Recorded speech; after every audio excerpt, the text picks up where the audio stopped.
Hello students. So today we will be discussing about reading of technical manuals. ये जैसे जब भी आपको कोई टेक्निकल मैनुअल्स पढ़नी होती है तो उसको किस तरह से रीड किया जाए वो आज हम देखेंगे, ठीक है। So reading of technical manuals में सबसे पहले प्राइमरी थिंग आपको ये देखना है कि आप किस चीज़ के लिए उस मैनुअल को पढ़ रहे हो, यानी कि आपका ऑब्जेक्टिव क्या है। So the primary thing is to be clear in your objective, what you intend to search. आप क्या सर्च करना चाहते हो और किस पे काम करना चाहते हो वो पूरी तरह से क्लियर होना चाहिए।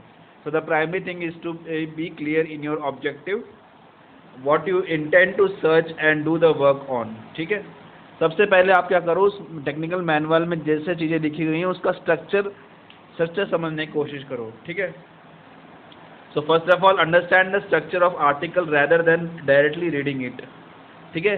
सबसे पहले उसका टाइटल देखो, टाइटल पढ़ो मैनुअल का, ठीक है, क्या है, उसके टेबल ऑफ कंटेंट्स क्या हैं, okay. Start by reading the title of the manual and then the table of the contents, ठीक है। फिर अपनी रीडिंग को सेक्शंस में रीड करो, ठीक है।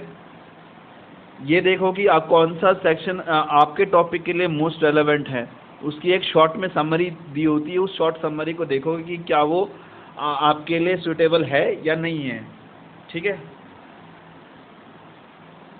समरी बेसिकली या तो स्टार्टिंग पैराग्राफ्स में आपको मिलेगा, फिर एंड ऑफ द चैप्टर आपको समरी मिल जाएगी, ठीक है। So then start reading parts of the section that you discovered are most relevant to you. Summary paragraphs at the beginning और at the end of the chapter are specially good to read when pre reading, okay.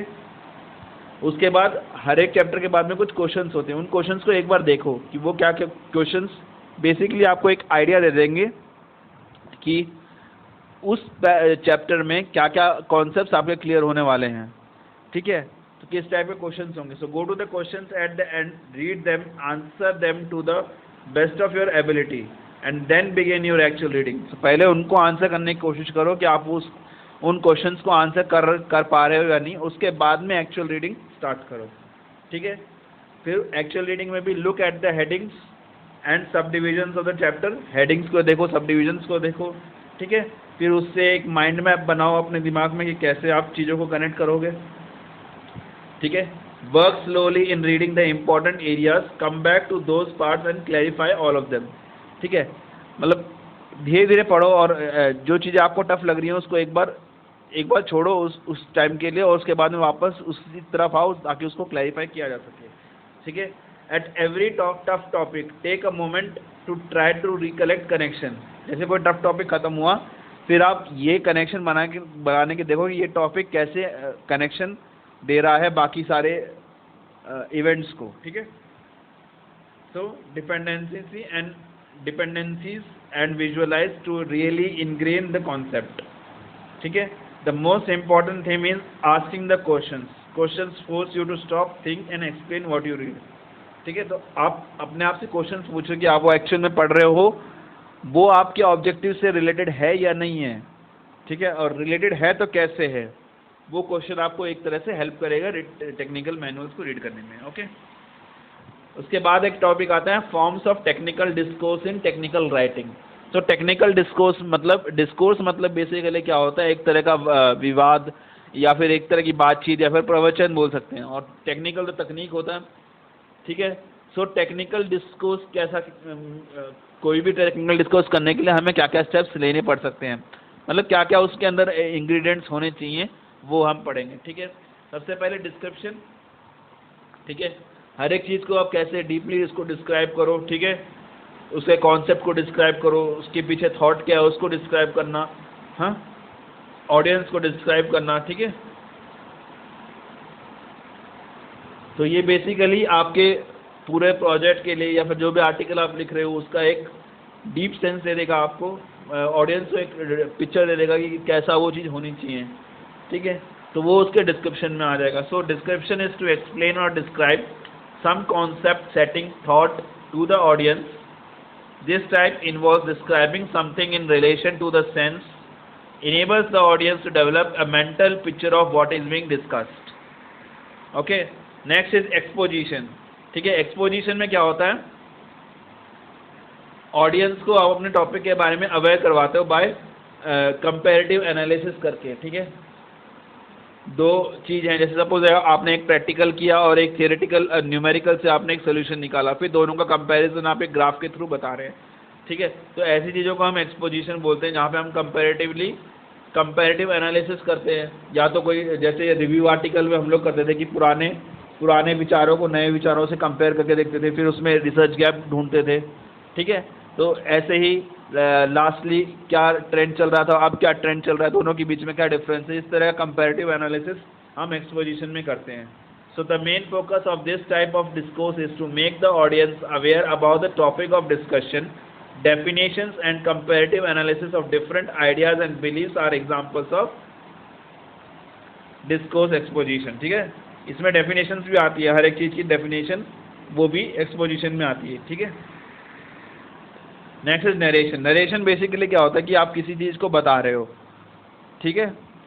जैसे कोई कहानी आप सुनाते हैं, बचपन में कहानियाँ सुनाई जाती है ना कि उस साल में वो था, उस साल में ये था, ठीक है, फिर वहाँ से वहाँ कैसे गया, फिर एक तरह का उसका स्टार्टिंग हो गया, फिर उसका धीरे धीरे वो क्लाइमैक्स पे चला गया, ठीक है। तो इस तरह से एक कहानी का बोलने का तरीका, ठीक है, from starting to the end, that is what is called narration, ठीक है। एक सीक्वेंस में आप सबको अरेंज करते हो। So the main purpose and distinguishing factor of this writing is to explain some concept according to the given time sequence, ठीक है। कोई भी टाइम सीक्वेंस के अकॉर्डिंग आपको उस कॉन्सेप्ट को अरेंज करना है, ठीक है। देन पर्सुएशन का मेन पर्पस क्या होता है कि आप अपने रीडर को अपनी बात मनवाने में सक्षम हो या नहीं हो, वो आप रीडर के इमोशनल चीज़ों से इस तरह से आप अपनी चीज़ों को लिखोगे कि रीडर आपकी बात को मानने में राज़ी हो जाए, ठीक है। सो बेसिकली अपने रीडर को अपनी बात मनवाना एक इमोशनल टच से, ठीक है, उसको हम पर्सुएशन कहते हैं, ठीक है। तो the main purpose of this type of writing is to influence the reader to accept a particular point of view. Persuading writing does this by implying main appearing to the reader's emotion. In this type of writing you may find the use of emotional words, figurative language and opinions, okay। ऐसी argumentation है, ठीक है। इसमें हम statistical और scientifical data के साथ में ऑडियंस से अपनी बात मनवाते हैं, ठीक है। आप कोई भी पॉइंट दे रहे हो तो उसको प्रूव करने के लिए ऑडियंस में अपोजिशन हो सकता है, उस अपोजिशन को रोकने के लिए आप क्या कर सकते हो, फैक्चुअल डेटा, ठीक है, स्टैटिस्टिक्स और साइंटिफिक डेटा से अपनी बात को सही तरीके से प्रकट कर सकते हो, ठीक है। तो ये होता है आर्ग्यूमेंटेशन। बेसिकली जब भी कोई आर्ग्यू करता है तो आप अपनी बात को सही साबित करने के लिए आप यही करोगे ना कि उसके प्रमाण दोगे, तो प्रमाण में स्टैटिस्टिक्स भी आएगा, साइंटिफिक डेटा भी आएगा, okay. So the argumentation is the main purpose of this type of writing is to convince और influence the reader to accept a particular point of view. Reader always expect a strong piece of argumentative writing to convince them by presenting them with statistical data, ठीक है। Reader हमेशा सोचता है कि जब भी आप कोई टेक्निकल आर्टिकल लिख रहे हो तो आप इस तरह से लिखोगे कि आप रीडर कन्विंस हो जाए कि आप जो पॉइंट बोल रहे हो वो सही में करेक्ट है या नहीं है, using mathematical equations, statistical data, scientific data, है ना, ओके। इसलिए जैसे कि ग्रेविटेशन को एक्सप्लेन कर रहा है तो नॉर्मल ग्रेविटेशन बोलने से शायद काफ़ी लोग ना माने, लेकिन उसका फॉर्मूले के साथ उसका फॉर्मूला कैसे आया, कैसे वो चीज़ों पे अप्लाई होता है, वो जब हम बताएंगे कैसे वो डिराइव होता है, ठीक है। जब भी हम साइंस का कोई कॉन्सेप्ट पढ़ते हैं तो उसका डेरिवेशन भी पढ़ते हैं कि नहीं पढ़ते, यही पता करने के लिए कि वो चीज़ कहाँ से आई है। तो basically statistical and scientific data, okay. Thank you.